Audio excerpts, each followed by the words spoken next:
Good morning, everyone. We are the group 4. My name is Peter Jucares, and I am the first reporter. Escort, carry, and store valuable items. This unit comprises 4 elements. The first is to prepare to undertake escort and carry duties. Undertake escort duties, carry valuable items, and store valuable items. Element 1. Prepared to undertake escort and carry duties. Describe legal requirements applying to guest property. Identify valuables requiring escort, carry, and storage. Undertake relevant training and characteristics of security staff. Identify potential threats. Describe legal requirements applying to guest property. You must comply with host country legislation, statute law, civil law, common law. Trainer highlights that when taking responsibility for guest property, students must ensure they comply with all relevant legally imposed obligations, which can include statute law, where the country parliament imposes requirements on individuals and businesses. Failure to comply can result in a fine, imprisonment, other penalty, or sanction as provided for in the statutes, such as deregistration of business, business closure, banning a person from working in and or operation a business, publishing an apology, changing an unacceptable practice. Civil law, where individuals or business take legal action against each other to obtain an injunction, recover damages. Bailment occurs when possession moves from one person to another. Occurs when guests offer item for the safekeeping. Hotel is liable for damages and must take care of the item. Return item on demand. Trainer introduced concept of bailment, stating the bailment occurs when an item transferred from one person to another. In a hotel situation, bailment could occur when a guest places a valuable item into safekeeping. An important aspect of bailment is the ownership of the item does not change. The item still remain property of the guest, even though it has been given the hotel for safe custody. Under bailment, the hotel must take good care of the item offered for bailment. The hotel must return the item when requested by the owner. Where problems arise regarding bailment, the owner of the goods can take civil action against the hotel to recover their property or damages. Class. Identify valuables requiring escort, carry, and storage. Made from any materials or substance, trainer must state an essential stating point when preparing to undertake escort, carriage, and storage duties. Is to identify the item involved, explaining valuables for anything with value in the eyes of the owner, and an item which deemed valuable may be valuable to everyone, valuable only to the owner, especially in relation to sentimental value, valuable today but not tomorrow, small or large, made from any materials, or substance. Trainer notes valuable items may be the property of the venue where you work, a private person or guest, a company or an organization whose representative are staying at or using the venue. Identify valuables requiring escort, carry, and storage. Valuables can be comprised of cash, precious stones, jewelry, bullion.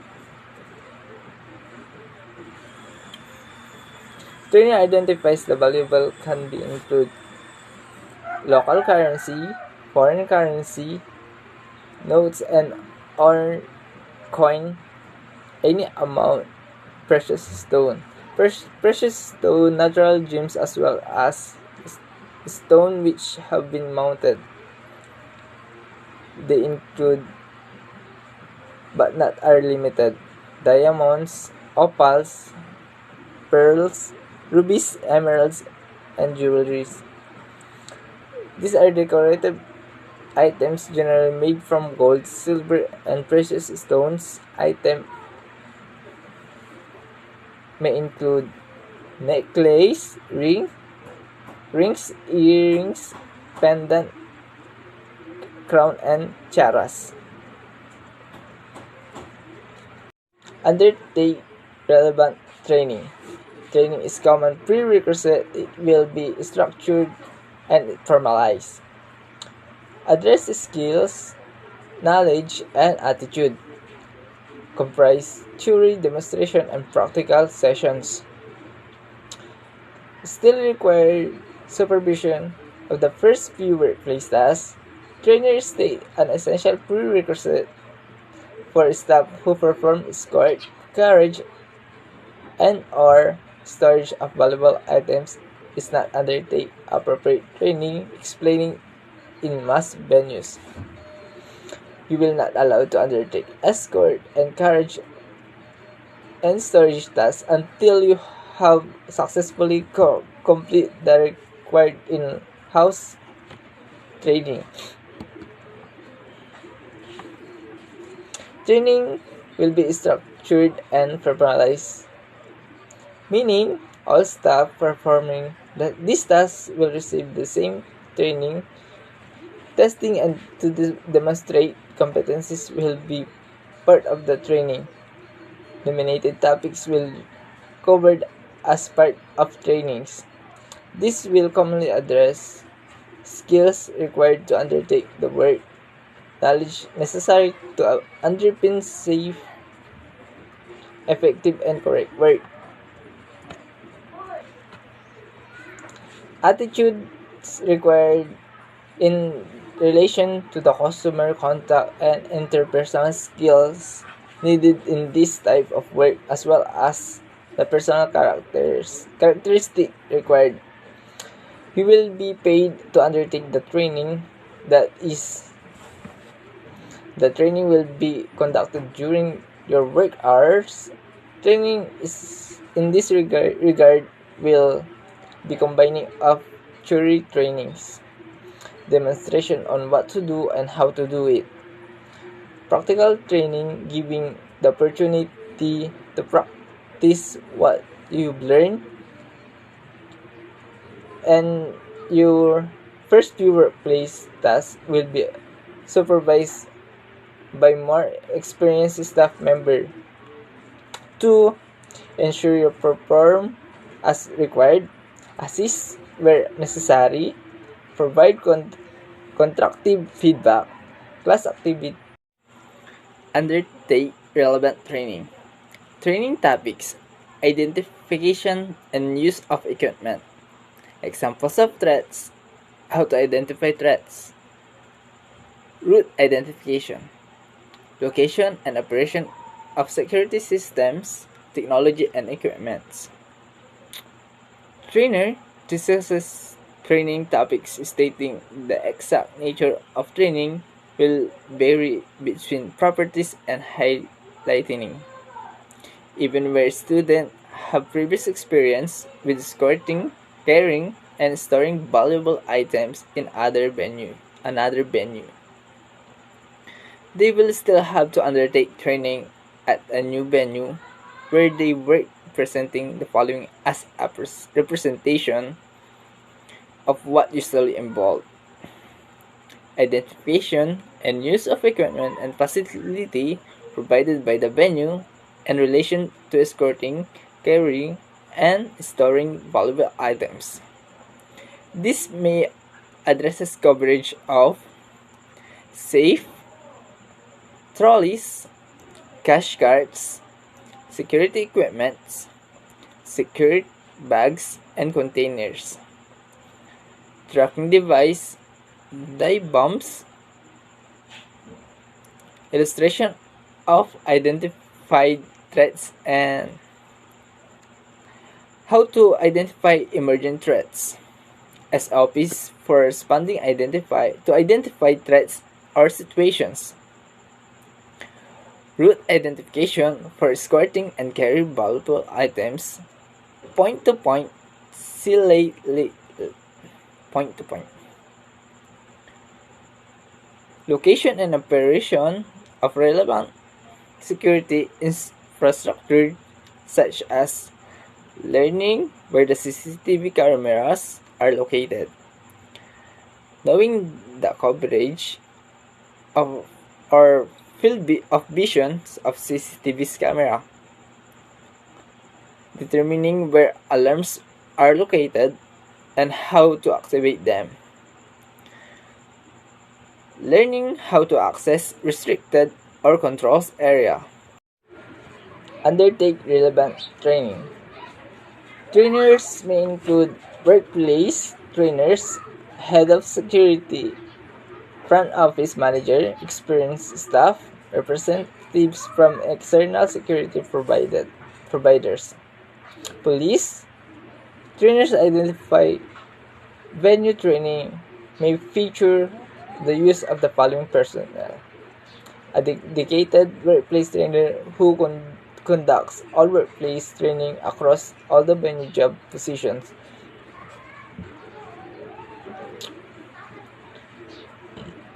Head security, front office manager, or their designated representatives.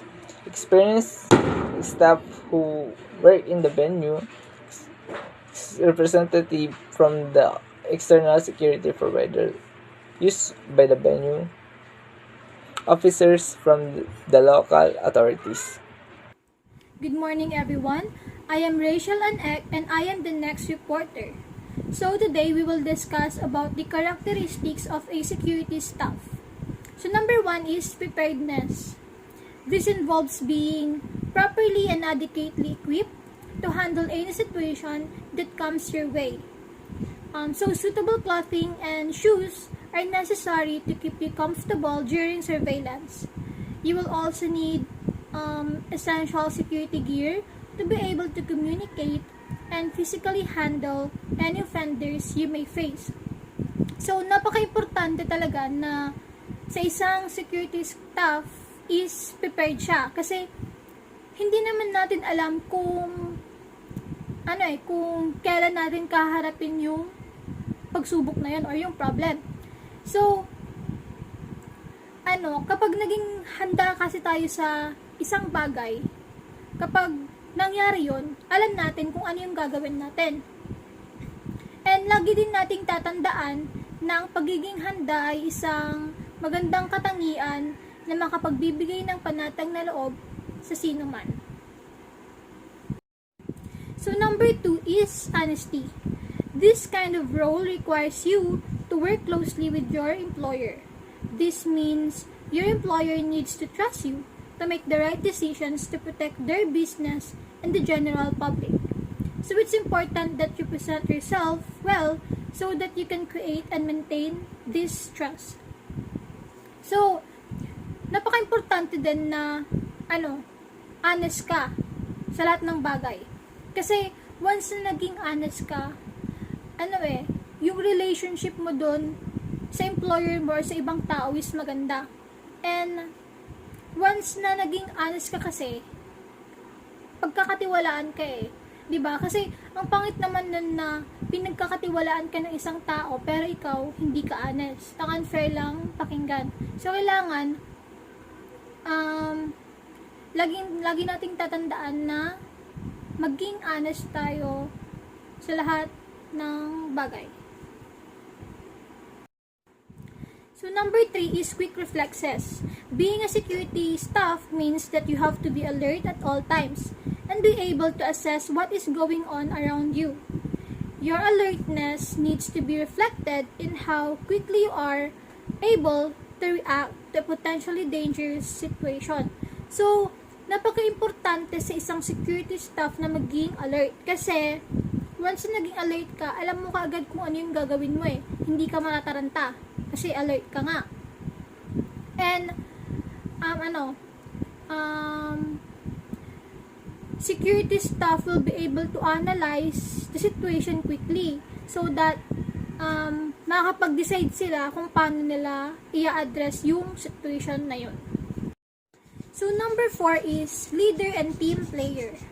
Although security staffs are rarely seen in groups, may mga time talaga na they will work as a team to ensure that the perimeter of a business is completely safe and secure. So, this also involves knowing when to assert yourself and when you need to follow the orders of someone else. So, pag nangyari yun, your team will be able to work efficiently. So, number 5 is excellent communication skills.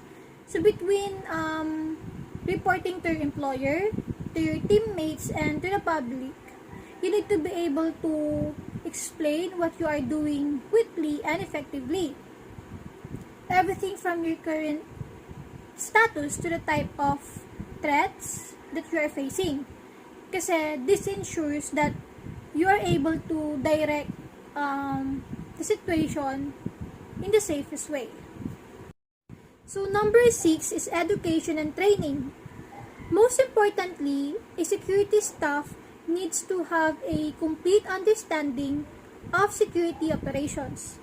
This industry standards and practices are necessary for performing all tasks in a professional manner. And being educated and trained for this career ensures that you are able to find and maintain a steady career. So, a career in a security gives you the opportunity to use many of your natural skills, from your fitness and agility to your rational thinking. Your skills can finally be put to use in this role. So, yung mga security staff kasi is lagi sila nakikipag-interact sa iba't ibang klase ng tao. And yung mga iba is tinatry silang i-provoke or iniinsulto sila. Pero kahit na ganun yung nangyayari, kahit na iniinsulto sila or what, dapat andun pa rin yung yung conciliatory attitude. Expected pa rin yun sa isang security staff sa kahit anong situation. And they have to be able to work under pressure and should put safety first. So, employers may also value experience, physical size, and current certification. So, what is duty of care? So, duty of care is a common law obligation imposed in all business. Sabi din dito na the duty of care is a legal obligation requiring that a person observe a standard of reasonable care when acting or engaging in conduct that could potentially harm others. So in other words, we must live and act in society in such a way that we do not cause harm to others. Kasi if we do something knowing that na pwedeng ikapahamak ng iba, then the law will hold us liable for the harm we caused. So we are free to choose how to act, how to behave, or what decisions to make, but our freedom is limited by the harm we may cause to others. So number 2 is bailment. The term bailment refers to a legal relationship between two parties in common law where assets or property are transferred from a bailor to a bailee. In this relationship, the bailor transfers physical possession of a piece of personal property to the bailee for a certain period of time but retains ownership. So there are three different types of bailment which benefit the bailor, bailee, or both. Number 3 is theft. Theft in which a person intentionally takes personal property of another without permission or consent.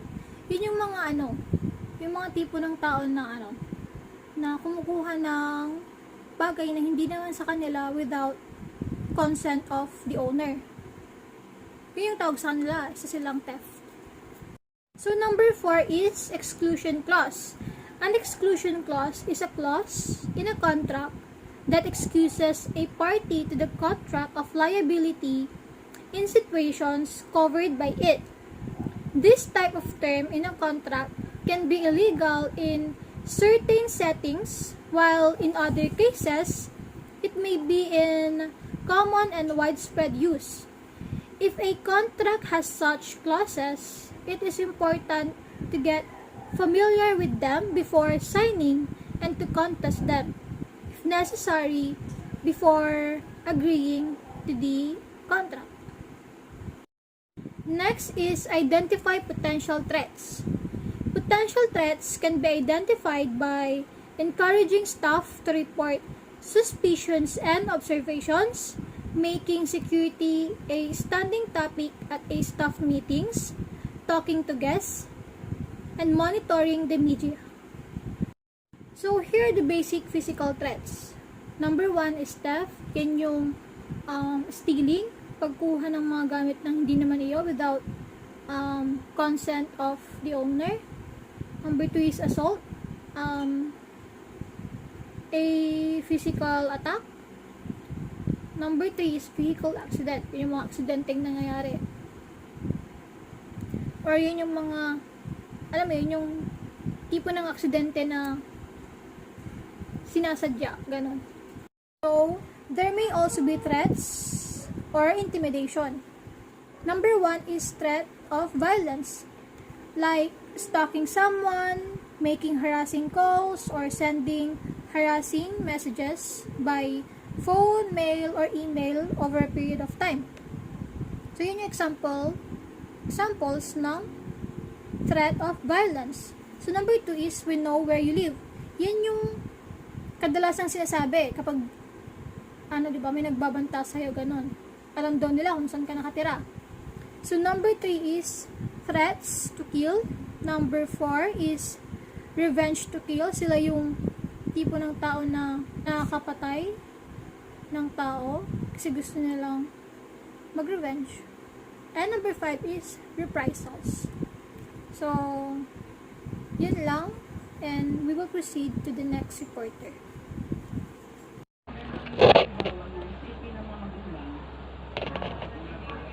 Undertake escort duties.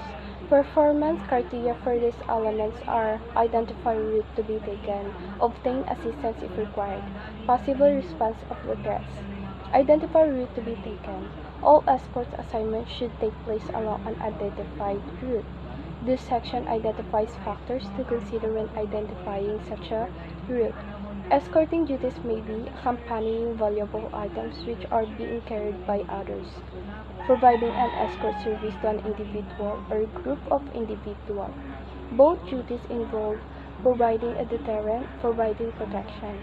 Providing a deterrent is something that prevents people from doing something by making them afraid of what will happen to them if they do it. For example, kung may pagtaas sa bilang ng mga state trooper na nagpapatrolya sa mga highway sa holiday weekend, maaaring bawasan ng ilang driver ang kanilang bilis upang maiwasan ang pagtanggap ng ticket. Obtain assistance if required. In relation to provision of escort duties, this refers to three distinct stages during the planning and preparation phase, while providing the actual escorts to enhance service provision and to assist with responses to threats and or attacks. As part of the review stage following completing or finalization of the assignments. Possible response of threats. When a threat arises during an escort assignment, you are expected to respond according to predetermined protocols. Threats may be classified as identified threats, perceived threats, actual threats. Identified threats. The identification of threats to the power sector is a key step in planning for its resilient power system. Ang banta ay anumang bagay na maaaring sinadya man o hindi sinadya, makasira o makagambala. Threats can be natural, technological, or human caused. Perceived threats is an cognitive assessment ng isang individual sa posibilidad na maapektuhan sila ng panganib at kung gaano ito kalala kung mangyayari ito. Actual threats is the statement that is meant to frighten or intimidate one or more specified person into believing that they will be seriously harmed by the speaker or by the someone acting at the speaker's behest. The following apply when responding threats. Protection of people must take priority over protection of property, assets, or valuable items. We do not have unlimited authorities to take actions. Follow established house procedures for responses. Hi guys, and for the element 3, we have carry valuable items. For the first one that we are going to discuss is identify the road to be taken. Number 2 is assess potential threats for the individual job. And number 3 is perform carriage duties. And for identify road to be taken, when planning a road for carrying valuable items, you have more scope to determine the road. This is rarely the case when an item needs to be carried. And for the second one, you have more control over selection of primary and secondary roads given the inanimate nature of valuable items. In practice, there is less of a need to identify secondary roads when carrying valuable items. And you are better to able select the timing details of the job compared with escorting of a person.